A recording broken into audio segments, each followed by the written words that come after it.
Minasan konnichiwa, Yuriko Taiga desu. Ciao ragazzi! Ciao Tigrotti, sono Yuriko e oggi sono qua per un nuovo video, anzi un remake di un video vecchio. E lo sapete, perché non fai qualcosa di nuovo? Ma ho delle novità, ho delle piccole annotazioni che mi sono portata. Ho chiesto, diciamo, intervistato diversi cosplayer, chi lavora con il cosplay, giapponesi e anche, diciamo, persone anonime. Quindi non vi farò i nomi, ma vi dirò le loro opinioni. E sono davvero interessanti perché ovviamente la cultura giapponese e la cultura occidentale influenza anche nel mondo cosplay, e vi posso garantire che il cosplay in Giappone è totalmente diverso da come lo conosciamo noi. Io penso che questi punti alla fine siano anche molto simili ai nostri, se uno ci pensa bene. Bisogna semplicemente cercare di comprenderli, di non essere troppo duri, perché comunque parliamo di un paese diverso dal nostro. Intanto in Giappone si dividono, diciamo, due categorie: chi fa cosplay perché ama follemente quel personaggio oppure è molto fanatico della serie, oppure chi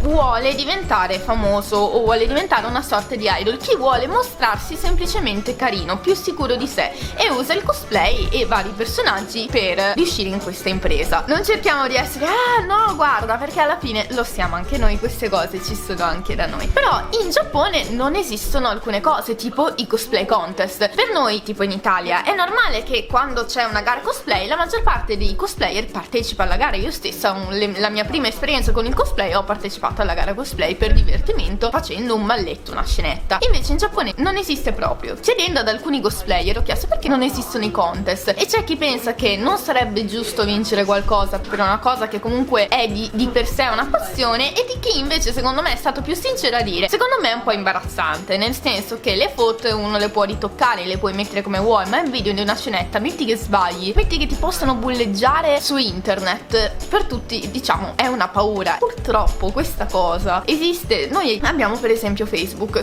noi ci conosciamo tutti, è piccolo il mondo, anche in Giappone è piccolo, però in Giappone è molto più anonimato. Un cosplayer solitamente divide tantissimo la vita privata con quella da cosplayer, quindi non si sa chi è davvero la persona dentro a quel costume. Invece noi andiamo in fiera, ciao Giorgio, ciao Giovanni, ciao Rita, ma mai visti, però ti ricordi persino i nomi, ti ricordi anche il nome del loro cane se ce l'hanno. Quindi c'è chi va in fiera per mostrare l'amore per il proprio personaggio, per fare amicizia, parlare di quel personaggio stesso, oppure creare gruppi di cosplay che esistono solo ovviamente nell'ambito del cosplay, e chi invece prova piacere a farsi fare tante foto, perché vi posso garantire che in Giappone anche lì, quando entri nell'area cosplay, perché esiste un'apposita area cosplay di cui non puoi uscire per non creare caos, comunque, di cui tutte le persone bravine in fila 2x2 o 1x1 aspettano lì e fai la fila, e quindi è come se fosse un po' un lavoro di modeling. E ogni volta non riesco a capire se guarda qua là. Chi vuole diventare una modella, una idol, però si vuole vestire anche da un personaggio di cartone animato, il cosplay è la cosa perfetta. Vai in fiera, ti fai due foto, metti il tuo, tipo fai un foglio con scritto Twitter, Facebook, i social oppure le mail di cui ti vuoi far scambiare, usi i bigliettini da visita e lì si scambiano informazioni, chiacchiere, foto e tutto quello che si vuole. Quindi diciamo che le persone qua usano il cosplay, ma anche secondo me in Italia, un po' a diverso tipo. Semplicemente però secondo me qua sono proprio due mondi totalmente separati, cioè non esiste un po' una via di mezzo. Io sono una cosa a parte, cioè io sono una cosplayer da 10 anni e amo il cosplay ed è davvero la mia più grande passione, ma ci lavoro, quindi uno potrebbe dire lo fai per soldi, lo fai per business, e invece tipo no, cioè mi piace, cioè è bello che una propria passione possa diventare il tuo lavoro, ma non tutti la pensano così. E in Giappone c'è anche chi può farlo semplicemente perché ci guadagna. Spesso l'immagine della cosplayer è un po' messa come quella piccante, perché se uno va dentro al Comiket, tutto il Comiket, non solo il lato cosplay, si vendono tante cose erotiche. Invece io in Italia non ho mai visto tante cose così osè, anche di cosplayer. Non esiste il banco di cosplayer, e secondo me alle fiere qua è totalmente diviso tra i cosplayer che lo fanno per passione, quindi tipo vendono il CD o vendono il loro photobook perché hanno creato delle belle foto, quindi comunque lo vogliono vendere. Comunque vi posso garantire che costa tantissimo, anche solo affittare uno studio, un cameraman non ci farai mai tutti quei soldi probabilmente. E chi invece fa le cose un po' più gravure, un po' più piccanti, e magari vuole diventare una pornatrice, una modella di Playboy, insomma un po' così e così. C'è anche chi invece è molto timido e quindi dice: io grazie al cosplay, e di questo posso capirli perché anch'io ero così, sono riuscito a mostrare me stesso, sono riuscita a diventare quello che non avrei mai potuto diventare. Poi secondo me sta alla persona, che uno conosce il personaggio o meno. Io non riuscirei nemmeno a sentirmi a mio agio non conoscendo bene il personaggio, però penso che alla fine tutti, quasi tutti, abbiamo fatto almeno un personaggio di cui magari non avevamo il videogioco. Per esempio il mio cosplay di Enoshima Junko, io amo Danganronpa ma amo l'anime, e invece comunque in realtà è del videogioco. Quindi in poche parole, che cos'è che separa il Giappone con fare cosplay all'estero? Principalmente secondo me sono le foto, ovvero che l'intrattenimento principale in una fiera giapponese, un evento cosplay, è solo semplicemente fare le foto. Invece secondo me all'estero è molto più famoso, cioè è molto, come si dice? Non me lo ricordo, vabbè, è main, parola a caso, così.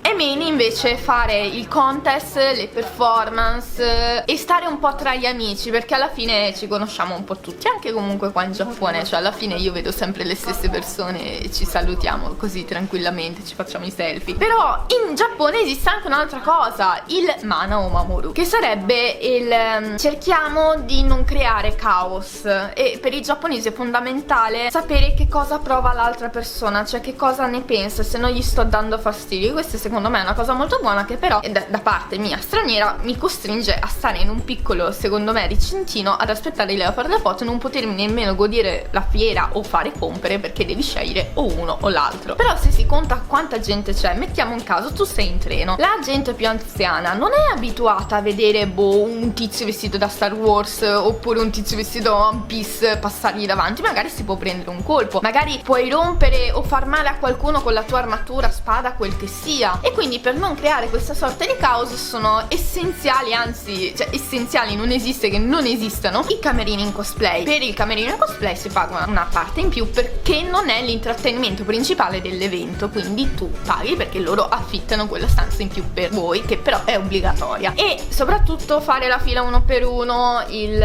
stare nel recintino per non scombussare le altre persone, è anche un'altra cosa che secondo me in Italia o comunque all'estero non c'è, il stare nel proprio mondo. Io non voglio uscire da questo mondo, io voglio creare cosplay, io voglio fare cosplay nel mio mondo piccolino e non uscire. Quindi ti dà anche molto fastidio se una persona magari arriva all'evento, non si mette il pass, perché anche per i fotografi c'è un pass, cioè uno deve pagare anche per fare le foto, e questo da noi è impensabile, però deve fare le foto perché questa persona è venuta per questo evento, sta pagando, ok, va bene. Se è uno straniero, come spesso comunque noi facciamo, vediamo una cosa bella, la fotografiamo, non stiamo mai a chiedere scusa posso, non esiste. Invece se in Giappone non lo fai potrebbe quasi essere un reato, cioè stai infrangendo le regole del cosplay, quindi questo non va bene. Tante regole del cosplay non sono mai dette, cioè ovviamente spesso ti danno il fogliettino, però vi sto parlando in questo momento di un argomento molto tabù in Giappone che nessuno dice mai per paura, oh mio Dio stai dicendo delle brutte cose, oh mio Dio no, perché quindi vuoi dire che noi siamo negativi eccetera eccetera. Non voglio dire questo, perché io penso che questi lati ci siano ovunque al mondo e a me piace fare sia cosplay in Giappone che in Italia. Ovviamente in Giappone forse nel lato più lavorativo, nel lato da idol come la pensano loro, e nel lato che comunque qua la maggior parte di persone conosce quello che porta. Invece in Italia secondo me è un po' più per amici, un po' più così alla leggera, per vedere tantissimo le performance in cosplay che a me piacciono un sacco. Fossi brava farei anch'io.